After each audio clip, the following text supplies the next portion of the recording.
He's only been on the job for a month, but when Chief Nishan Duriapa took over the top spot with Peel Regional Police, he took over a lot of problems. A demoralized police force, systemic racism within the ranks, and a growing problem of violence within our streets and in our homes.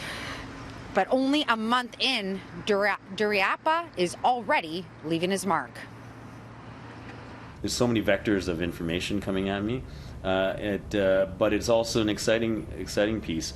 In the midst of all that, the overt violence that we've seen on the streets has really complicated that process of absorbing the identity of the organization. And the violence has been pervasive. This year, there have been 23 homicides in Peel Region and far more shootings, including a drive-by shooting that killed a man on the 410 just 2 weeks ago, and another deadly shooting near McLaughlin and Elgin on November 1st. The immediate response to each homicide and the investigative response has to be at its best, the Cadillac version. We put things on hold. I've got 80 investigators on these homicides, and they are day and night, technology-wise, on the street, behind the scenes doing it.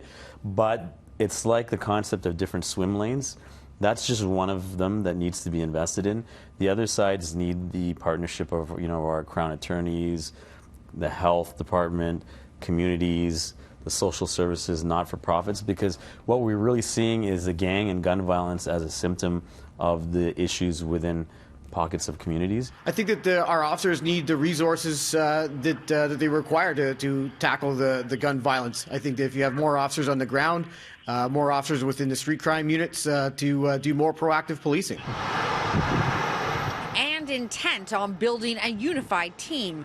Woolley points to some of the symbolic yet significant first steps Duriapa took once assuming office. I think that he's that leader with vision, and the very first thing that he did as chief moving in was that he unified everyone by getting rid of all the white shirts and making everyone wear the same jersey, as it were, because we're all on the same team.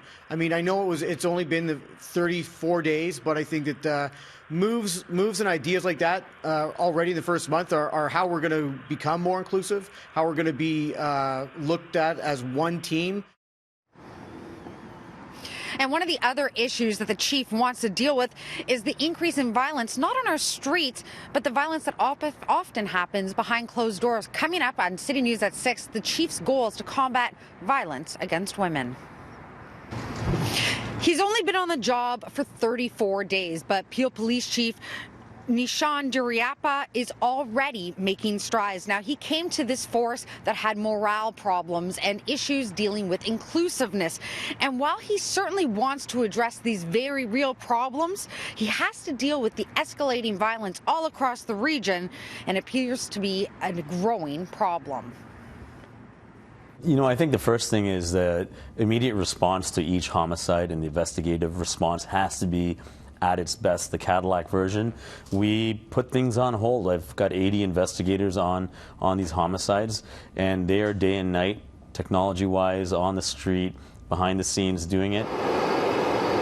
Homicides and gun violence have shaken Peel Region. As recently as late last week, when a young man was gunned down near Steeles and McLaughlin, or 2 weeks ago when another man was shot and killed on the 410 near Derry Road. Our officers need the resources that they require to tackle the gun violence. I think that if you have more officers on the ground, more officers within the street crime units to do more proactive policing. Hiring is going to always happen. We hire in up to 100.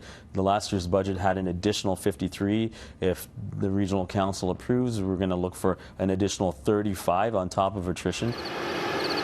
But that may not be enough to combat the guns and gang violence on the streets or the domestic violence that appears to be escalating in homes. Out of the 23 homicides, I think almost half of them are domestic related, intimate partner related domestic homicides.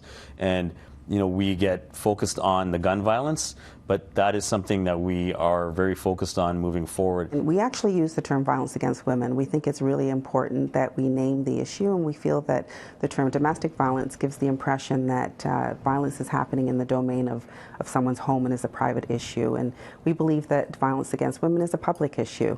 And it's something that's pervasive in our community. Unfortunately, in 2019 alone, we have lost 8 women and 2 children to violence against women in our community.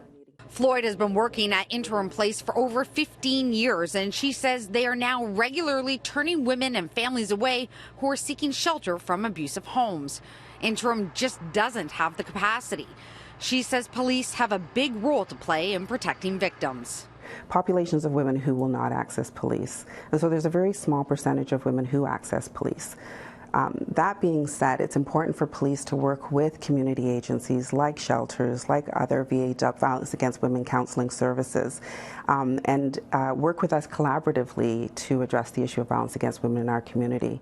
Chief Duriappa says he is working to build those bridges and address some of the challenges victims are facing with police. One of the things I'd like to look at is a way of bolstering our response to domestic violence through specialized units and training that have capacity to take that load from a frontline officer, but do it with more specialized skill.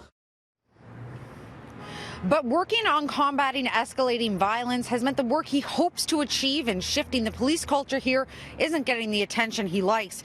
It is something he says he hopes to be better able to address once he has more time to learn more about the organization, its rank and file, and his new community.